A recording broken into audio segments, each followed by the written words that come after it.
Caption দেখে নিশ্চয়ই সবাই বুঝতে পেরেছেন যে আজকে আমি কোথায় চলে এসেছি। হ্যাঁ, আমি চলে এসেছি এশিয়া আন্তর্জাতিক বাণিজ্য মেলা 2024, যেটা হচ্ছে ঢাকার চীন মৈত্রী সম্মেলন কেন্দ্র, সেখানে হচ্ছে আগারগাঁওতে। তো মেলাটা চলবে 8 নভেম্বর থেকে 23 নভেম্বর পর্যন্ত। এই কয়দিন এই মেলাটা চলবে।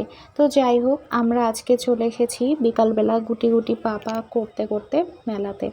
তো এই হচ্ছে ভেতরের অবস্থা। এত পরিমাণ ভিড় কল্পনার বাহির, মানে ঠেলে ভেতরে ঢুকা যাচ্ছে না এরকম অবস্থা। তো যাই হোক, ভিড়ের মধ্যে গেলাম না, অন্য এক সাইড দিয়ে ঢুকে গেলাম। তো ঢুকেই দেখলাম যে 3 পিসের দোকান। এখানে রয়েছে পাকিস্তানি সব ড্রেসগুলো মোটামুটি ভালো ছিল, কিন্তু দামটা আমার কাছে মোটামুটি বেশি লেগেছে।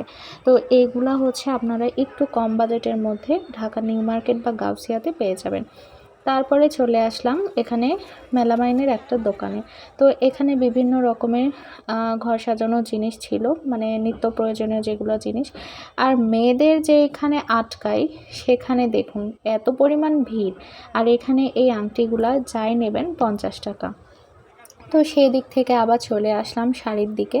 তো এই শাড়িটা মোটামুটি আমার কাছে ভালো লেগেছে, কালার টালার সব কিছু মিলে। তো বিভিন্ন রকম শাড়ি সেখানে ছিল। আর মেলার মূল যে আকর্ষণটা আমি দেখলাম এই দোকানে হচ্ছে ইন্ডিয়ান সব জিনিসপত্র বিক্রি হচ্ছে। এখানে টেবিল রানার থেকে শুরু করে কার্পেট, তারপর হাতের কাজের ব্যাগ, এগুলা বিক্রি হচ্ছে। তো ভাইরাল দোকান বাদ দিয়ে এবার আমি আবার চলে আসলাম আর একটা কসমেটিক্সের দোকানে। তো এখানকার মালাগুলা আমার মোটামুটি ভালো লেগেছে।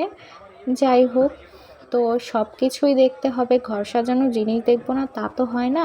তাই চলে আসলাম এখানে। তো এখান থেকে পাশেই তাকিয়ে দেখলাম যে একটা ভাইয়া কাটাকুটা করছে। তো কেন জানি না মেলায় আসলে এই জিনিসটা চোখে পড়বে। তো সেখানেও ভিড়, চলে আসলাম সামনের দিকে। এখানে হচ্ছে মেয়েদের অনেক রকমের ড্রেস ছিল, এগুলা সব 1 পিস করে। তো তার পাশে এখানে একটা ফুড স্টল ছিল। তো এখানে বিভিন্ন রকমের পিঠা বানানো হচ্ছে, বিক্রি হচ্ছে। যাই হোক, অনেক ধরনের। তো যেহেতু শীতকাল পড়েই গেছে, তো পিঠার কাছ থেকে আসতেই দেখলাম টিপু সুলতান ভাইরাল হয়েছিল এবার বইমেলাতে। যাই হোক, বইমেলাতে গিয়ে দেখতে পাইছিলাম না, এখানে এসে দেখে আমি ধন্য হয়ে গেলাম। তারপরে আবার সামনে এসে দেখলাম বোবা বিরিয়ানি, যেটা ঢাকার মধ্যে বিখ্যাত, মোহাম্মদপুরের বোবা বিরিয়ানি। যাই হোক, তারপরে এখানে হচ্ছে জুতার কালেকশন ছিল আর কিছু হ্যান্ডমেড জিনিস ছিল। জিনিসগুলো মোটামুটি ভালো ছিল। বর্তমানে হোম ডেকোর আইটেমগুলো সবাই পছন্দ করে বা কেনার চেষ্টা করে। তো এই জিনিসগুলো আমার ভালো লেগেছে। তারপর আবার এখানে আসলাম, এটা হচ্ছে এবি ফ্যাশনের যেই পেজটা আছে সেই পেজ থেকে এসেছে এরা।